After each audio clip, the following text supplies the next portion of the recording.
शिवम सुंदरम। दोस्तों, बीते शताब्दी के 70 व 80 के दशक में जब किशोर कुमार जी का जमाना था, उनका दौर चल रहा था संगीत की दुनिया में, तब ऐसे अनेकों बार हुए कि किशोर कुमार जी अपने व्यस्तता के चलते या किसी और को प्रोत्साहित करने के उद्देश्य से उनके लिए जो बनाए गए गाने हैं वो किसी और से गवा दिए या खुद ही रेफर कर दिए, इनसे गवा लो। परंतु क्या आप जानते हैं, ऐसे भी कई बार हुए हैं जब किशोर कुमार जी ने रफी साहब के लिए बनाए हुए गाने को गाए, अर्थात उन्हें किस कारण ये गाना पड़ा या क्यों गाए, इसी पे आज का ये प्रसंग है। तो दोस्तों, सन 71-72 की बात है जब देवानंद पे एक फिल्म बन रही थी, गैम्बलर। और जैसे कि आप जानते हैं, देवानंद जब भी किसी फिल्म में काम करते थे उसका music director S D Burman ही होते थे, और एस डी बर्मन के जो म्यूजिक डायरेक्शन में किशोर कुमार जी को ही प्राथमिकता दी जाती है गाने के लिए।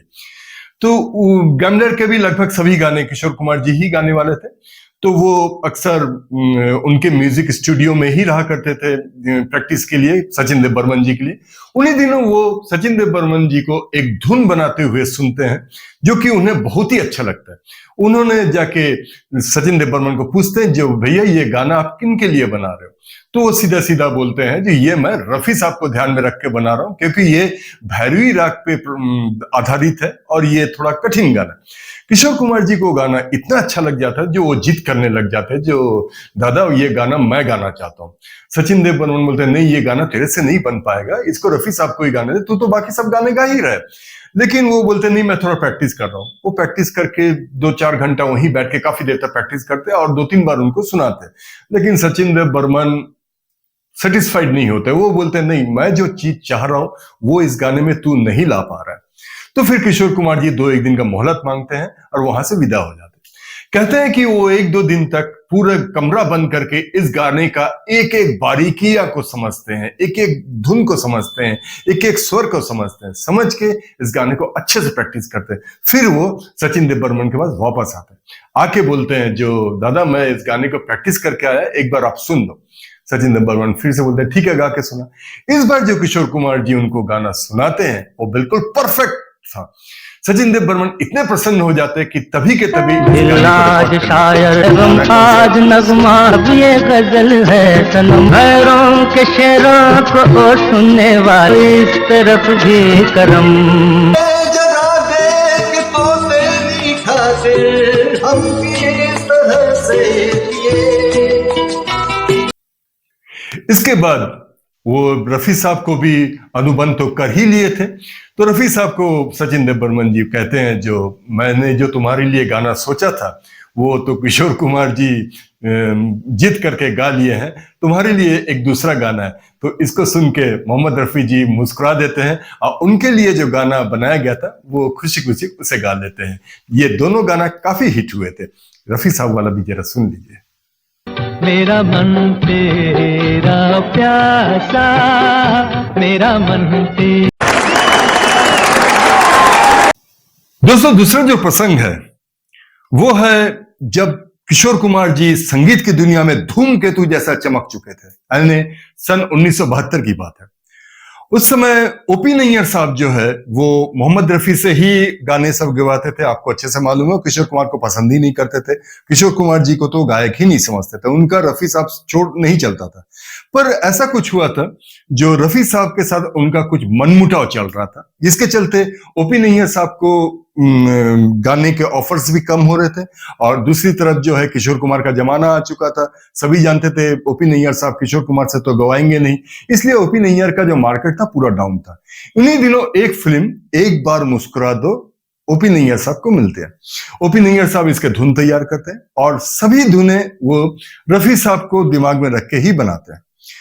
और उतने में होता क्या है, जो जब उस गाने का रिकॉर्डिंग का समय आता है उनको पता चलता है जो रफी साहब अपने कुछ प्रोग्राम के लिए विदेश में चले गए, अवेलेबल नहीं रहेंगे फॉर ए लॉन्ग टाइम, यानी अच्छे खासे समय के लिए वो भारत में अब नहीं रहेंगे।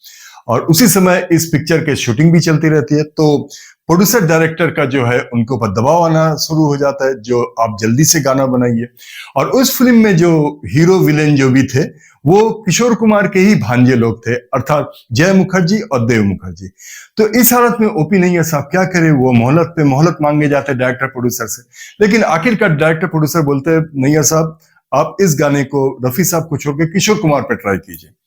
अब नैयर साहब बड़े मुश्किल में पड़ जाते हैं। एक तो किशोर कुमार से वो कभी गवाए नहीं आगे, ऊपर से रफी साहब को छोड़ के, रफी साहब के साथ उनके संबंध सुधरने के थे, उसी जगह में फिर से वो किशोर कुमार को लेके वो फिर से ना और संबंध खराब हो जाए।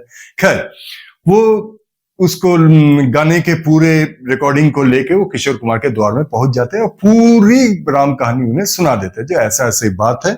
और रफी साहब को ध्यान में रख के ही मैंने दोनों गाने या जितने भी गाने हैं सब बनाए थे, लेकिन अब वो आ नहीं रहे और पिक्चर की शूटिंग स्टार्ट हो गई है, तो इस गाने को कृपया कर आप गा लीजिए। तो किशोर कुमार जी पूछते हैं जो किस धुन पे है, कैसा है गाना। तो एक गाना जो उसमें था वो रफी साहब का एक पुराना गाना, आपको अगर याद होगा, अफ़्व खुदा तुम पे दिल, इसी टाइप का म्यूजिक में था। तो बताते उसी धुन पे आधारित है और उन्हें सुनाते भी हैं गा के। तो किशोर कुमार तैयार तो हो जाते हैं, लेकिन उन्हें एक शर्त रखते हैं, क्योंकि ओपी नैयर साहब एक बड़ा नाम था तो उन्हें वो नाराज नहीं करना चाहते थे, लेकिन एक शर्त रखते हैं किशोर कुमार। किशोर कुमार बोलते हैं जो रफी साहब अगर वापस आ जाते हैं तो आप, मैं जो जो गाना गाऊंगा इस फिल्म में, उनको आप फिर से वो गाना सुनाना।